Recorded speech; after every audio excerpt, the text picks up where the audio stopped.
The recent Bain and Dasra report is out, and it says India's social sector spending as a percentage of GDP grew from 8.6% in 2021 to 9.6% in 2022 due to 35% growth in public spending. But despite this progress, India remains far behind its total annual funding that's required to achieve the UN Sustainable Goals by 2030. Now, this large funding gap has to be filled by other players in the sector. The public sector has been carrying the weight of the social sector, spending 95% of all spending. Now, that's a huge amount that the public sector is spending, and I'm sure it can't spend more. CSR has grown by 13% in the last 5 years, private philanthropy by 12%, and retail giving by a modest 6%. Now, all these players have to step up because there's no chance that the public sector can spend more. Given India's story, in the next 5 years, there will be more money that can be pooled in and made available for social impact.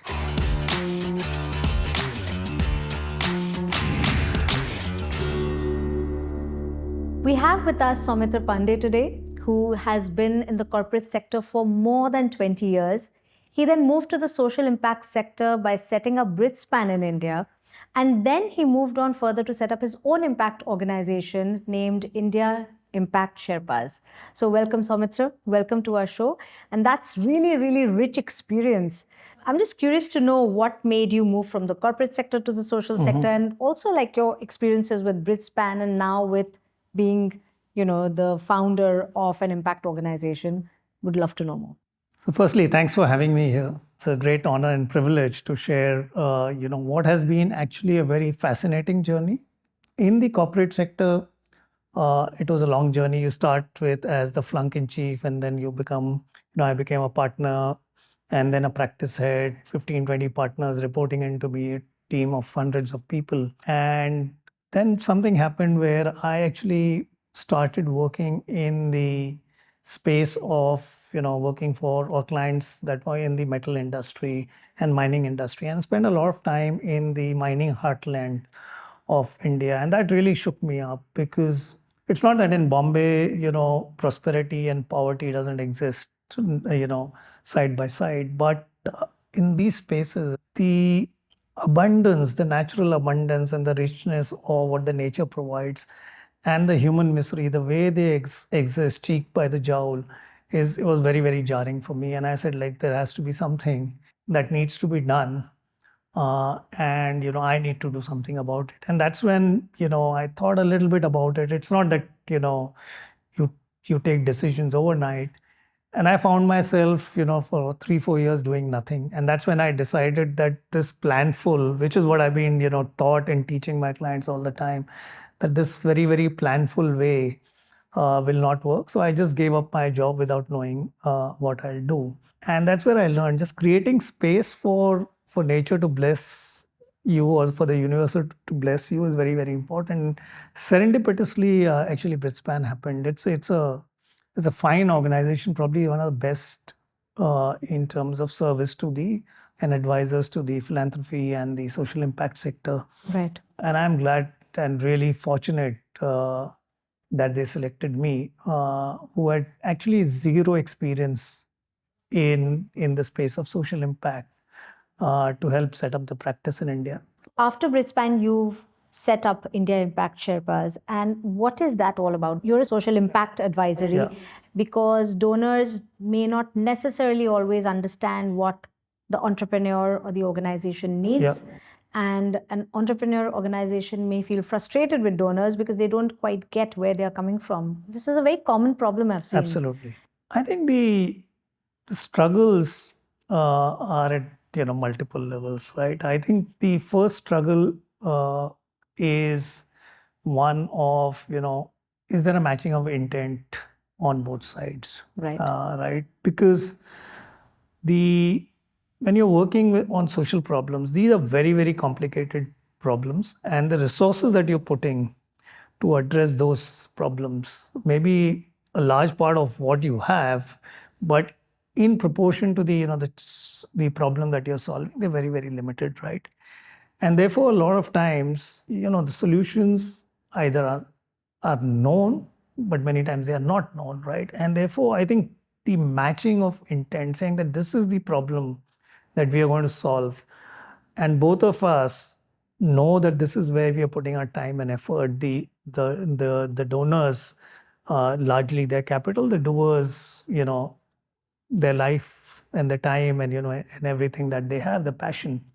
But where there's the intent mismatch is there, and I won't take names, but we and it's an intent and a belief system mismatch, right? So we are advising a social entrepreneur uh, who has now finally turned down a very large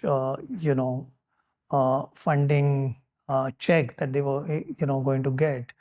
Now, this social entrepreneur believes that the role of the government is to provide services to the citizens, and in the ideal world, NGOs should not exist or should not be doing that role, right? And yet they work in education, right? But their idea is eventually to start something in government schools, prove that this works, the proof of concepts, do a pilot at a large scale, and then work Move with the out. government. And the persons who are writing the check, checks. the donors, don't want to do anything with the government, right? Oh. I'm not saying who's right or wrong, right? But when there is a mismatch at that level, in terms of either the population sets that you want to work with or the approach that you want to take, and all approaches are valid. I think that's where some of the Absolutely. biggest problems happen. At the operational level, initially there is and all donors are not can't be categorized as as donors, right? I mean, there is a variety in that, and similarly in the NGOs. But I think on the operational side, the other challenges that I have seen uh, is issues around what kind of reporting is required, and donors sometimes not understanding how much time it takes to bring about social change, and and especially if you're coming from the corporate world, Absolutely. you want to see results much faster, and it doesn't happen that easily in the social sector, right? So I think those are some of the struggles, but I think if there is a meeting of mind on two things. One is, what problem are we solving? And the fact that we will co-develop the solution, right? Or we will trust the NGOs. A lot of donors now trust the NGOs, saying that you are the experts. Yes. You know what works. Right. I think then the problems are there, but they are operational in nature, Then they and then they get mitigated also in a way, like in the they're sense that they easily solvable. reduce Yeah. the intensity of the problem reduces if you Yeah, trust yeah. and you collaborate better. There might be 10 NGOs which are all working in the same space and or similar space for the same towards the Yeah, same SDG, and a donor wants to put in money into that same space. Whatever I've seen is that it becomes almost like this competition to get that one pot of money. And a lot of social impact organizations do not collaborate because they are worried about that. Any thoughts on how this can be solved? There's so much money that is now going to flow, in the sector, and the number of organizations, right, on the doer side, both NGOs and social enterprises, uh, are not that many, right? I mean, I don't want to put a number out there, Sure. but let's just look at one pool of capital, right, which is the CSR pool of capital. Yes. That's the easiest to kind of Yes, estimate, right? sure. I mean, we know the numbers today, Yes. and if you believe in the India story, that number, the corporate profit should double in 5 years. That number is going to double. Yes, absolutely. Right? Yes. Let alone the private wealth. Like, look at the number of unicorns and billionaires Yes. India has produced in the last 5 years, and compare it to the first, whatever 30 years of the independence, or first, till liberalization, Sure. right? Also, people are giving much earlier, right? I mean, if the almost all the Infosys founders had a foundation, right? Some of the new generation ones, like Rain Matter by the Kamaths, they Yes. are all setting up philanthropic foundations very early. Wonderful. So and you'd see this, right? I'm an optimist. So I think on that I was part, just about to say that when you're saying all this, I'm saying, my gosh, there's so much money out there waiting to be tapped into. But how is one going to get there? I think there is more opportunities to collaborate and more need to collaborate, which is where I always come to the, and I'll just give you an example if you humor me for a few seconds. Look at somebody who's trying to, let's look at a problem which probably everyone will understand: providing midday meals, Right. to children in school. Right. There are 250 million children in school. Suppose we say, let's focus only on government schools, 150 million, right? That's right. The biggest one reaches about 3 million, 4 million, 5 million. The aspiration is 5 million. Right. So where's the competition? Right? I mean, it's not like you look at any part of any problem, right? If we don't call it the market is, Yes. the market is unlimited, right? I think it's access. Yeah, the amount of capital to solve that is where the challenge is. And that's why I'm saying it's growing. Why you need to collaborate is, so the biggest organization in that space is about 300, 500 crores. Pratham, which is looking at, which is Akshay Patra on the midday meal side. Pratham looking at, improving the learning outcomes for children. And they operate in almost all the states of India. Yes. Is about 250, 300 crores. Now compare, that's the kind of capital they get. Compare that to somebody who is going to, whose promise is to deliver grocery at your doorstep instead of 45 minutes in 30 minutes or 15 minutes or whatever the promise is. And I'm not trivializing what they're doing, but they are able to raise billions of dollars of capital, right? So when you're solving big problems and you have limited capital, it's growing, but it's still limited. I think, having the same models and people trying out the same thing doesn't make sense. So there is a huge need to collaborate. I see, some early, it's green shoots, but like, say the India Climate Collaborative, which is funders have at least started getting together, or the Grow Fund where funders have started to get together. But I think on the NGO side, that is limited. I'll hazard a guess and, put my neck out a little bit here. I think if you look at it from an NGO founder perspective, right, she or he has given up potentially a good lucrative career, the luxuries of the world. You're doing this with a belief and cause, and and that's all you have, right? Right. And therefore, to collaborate becomes a little bit more difficult, right? If I'm running a, selling soaps, and if I have to kind of merge with another organization, it's fine, because then I get profit. I get X amount of dollars for, and then I start another set of ventures, right? So I think therefore the collaboration somewhere, there's also a belief that my model is the best, right? And that's why people are there. Yes, that's I'm not saying that they're faking it. That's very right. You're not getting money. You are having a tough life. Every day you know that whatever you do, you're not going to be able to move the needle significantly, right? So what keeps you going is a self-belief and optimism. I understand. How does India Impact Sherpas work? Right. I think for the funders, 10% of their time is on philanthropy, right? They are running very successful enterprises, right? And therefore, if you have to give money, you need to find the cause which really is, close to your values or tugs at your heartstrings. Sure. If you are starting that journey new, which is where many of our conversations are, where, people have said, fine, we want to now start this and, do this a little bit more systematically. And these are the individuals, they are not large foundations where the strategy and all is clear. Right. I think that's the large part of our work, is to sit with them and help them find that cause. Right? And it's not that logical approach that you would take, say, in the for-profit world, saying that, hey, I want to, sell water, which are the markets I should go to, right? Because here things are very difficult to compare, right? So you tell me, if you have an option, right? How would you compare? Should you support a child or should you put money in geriatric care? And if you say children, fine. Should you do that on, as you yourself pointed out, healthcare, education, malnutrition? Should you do it only for girls? Should you do it for girls and boys? Right? So I think they're very, very tough choices.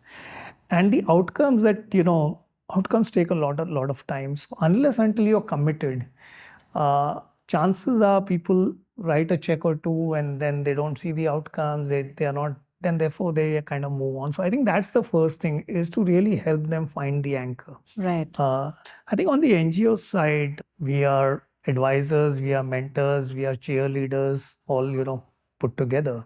And what I mean by that is, just to kind of demystify that and, share more details. So we would help, organizations with their strategy. Once that is done, how do you build an organization and a funding engine to kind of, actually support that strategy? Well, that strategy is on paper. It's very easy to say, hire a CEO, build a second line. Finding people for the second line is a big issue, right? So, I mean, this is not a part of any scope, but like once we are in a relationship with these entrepreneurs, and that's why we call ourselves Sherpas, right? We will get you there, right?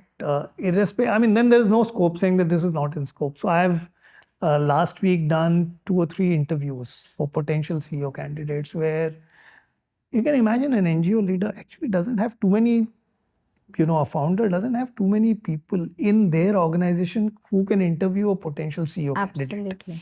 Right? So we've done that. So you do that. I'm working with a woman founder who's got a fantastic board, but she feels that as a woman CEO, she's not been heard by a largely male-dominated board, Right. which is people like me, 50 years plus, white-haired, Yes. corporate people, right? So how do you kind of navigate that? Now, those are not, typical also advisory tough. stuff, right? No, but I think that's what, in addition to strategy and not taking anything away from, the strategic advice which a lot of us give, I think this is the mentoring piece. And it's a very, very, like any entrepreneurship, but more so social entrepreneurship, is a very, very lonely journey, and sometimes very, very frustrating. So I think that's where we kind of operate. And there must be challenges, compliance challenges, other regulatory issues, etc. So just curious to know your opinion on, like, it's like a gamut of things. What the government does, how much it does, compliance issues, are they supporting NGOs, do they support funders, all of it. I think we need to kind of define the relationship between the civil society and the government, right? Okay. And if we believe, and the answer from my side is, it's both collaborative and confrontational. Yeah. So Yes. that's the relationship. There are 2 broad areas where the government and the NGOs can collaborate, right? So a lot of changes are coming about, right? And the government machinery, in terms of delivering these services, is not the one where innovation can thrive, right? So for example, there is a new education policy which lays out many, many things. One of it, for example, is vocational education in schools. Right. The government machinery is not designed to, engage to kind of create that content, And to get execute. the labs, right, and execute, right? So there is an organization called Lend a Hand India, which is doing that. Right. Right. And the idea is, once that pilot succeeds at 100, 200, 300 schools, the government will then scale it, right? And there are many such examples, yes. right? Working with ASHA workers, how can they use technology? There's Antara and many others working on that, Sure. right? And likewise. So treating the NGOs as an innovation hub and then scaling their programs, that's certainly happening, and there is good collaboration happening there. I would come again to customer obsession, right? The customer for the government is citizenry. So when you're designing policies, I don't think the government mechanism again and the machinery is such that they can hear the voice of the customer, especially the most marginalized Is and that in our disadvantaged. country or just in general? And I think NGOs can be a good conduit for that. The government machinery, eyes and ears and their voice, right? Now one may ask, why is it important? And here I'll give some little bit of a jargon, but there is something called the curb cut effect. Okay. In the US, at one point in time, they said the curb, or as we call the footpaths and pavements, at each junction will have a ramp, and this was to help people on wheelchairs to kind of go. Right now, what was found is, of course, it helped them, but like if you're going to airport with a trolley bag, you would use that, right? Or if you had a fall, you would use that. If you are on a skateboard, you would use that, Sure. right? So the idea is when you design policies and public systems with the most disadvantage in mind, you're not taking away anything from the others. In fact, you're helping them helping also, the others right? as So well. I think if you keep that in mind, the government can actually better leverage the NGOs to get the voice of their customers. So I think those are two big areas, I think. On the, I won't say confrontational, but for the lack of a better word, or maybe Where they're say at showing, loggerheads. yeah, maybe showing, a mirror to the government, right? That's another role which the NGOs and civil society can play, right? And it need not be, at loggerheads, but you just need the right amount of constructive tension. For example, the Asar report by Pratham is all about that, saying that yeah, we've got kids into school, but what are the learning outcomes? Absolutely. The NGOs and civil society be the feedback mechanism to the government. My belief about regulation, whether it's for the NGO sector, whatever, I think there is some regulation required. Absolutely. Because Otherwise, it is there'd be no public funds. transparency. Absolutely. Right, it is public funds at the end of the day, right? Even whether you're taking it to the government or you and I are donating, right? Correct. It is. I would like to know how it's being used. Right, So you need therefore- transparency. Therefore, regulation is supremely important. What is needed is a clarity on that and not shifting the goalposts, right? Every 3 months, 6 months, and so on and so forth. So some of that is happening, right? I mean, Yes. and that's the issues we hear. Absolutely. But by all means, have a regulation. Think about it. Talk to the, the player, the participants on the other side, which is the NGOs, which is the philanthropists, and by all means have that. But I do agree that regulation and transparency is required. We are in the sector and we know the great work that's happening, but everybody else doesn't. The image of the sector is ridden not with cynicism. Yeah, is not the best. Yes. If I were to put it Yes. mildly. And there are reports by Edelman and others in terms of how they ask questions on whether you trust the government more, you trust Yes. the business more, or you trust Absolutely. the civil society more, and there are question marks there. So I think self-regulation or regulation and being open and sharing and transparency typically leads to trust. And I think there is today clearly a trust deficit between the NGOs and the government, and also the general population and the NGOs. So I think so having transparency, as you said, is important. Right. So tell me, what is that one thing that you would like to, as a founder of India Impact Sherpas, would like, that one change you would like to see in the social sector landscape in India? So on the donor side, right, I think there is, and it's changing, but ever so slowly, right? There is this feeling that if you are working in a social enterprise or an NGO, you have to be a martyr. Right? आपको AC नहीं चाहिए, you don't need to move in air conditioner, you don't need to move, I mean, you don't need a mug, but you need safe transportation. So I think the basic thing, right? So pay, and you don't need corporate salaries, but you have, everyone needs financial security, right? Everyone has a social commitment. Absolutely. So I think, funding for that, and the corporates hire. I mean, I was hired out of, an MBA school, but I was put immediately on training, and I've seen every organization do that, right? So you hire the so-called best and you invest in training, right? So on the funding side, being a little bit more generous on what kind of salaries and organizational development you support in your grantees is one change that I would like to see. Thank you so much, Soumitra. It was a pleasure talking to you. You see, there's a big pool of money out there, and this pool of money is expected to grow tremendously in the next 5 years. Philanthropists, impact investors, and CSRs. But if we don't know how to use this wisely, if funders do not know how to disburse this wisely, then impact would be lost. And I'll leave you to think about this. Thank you.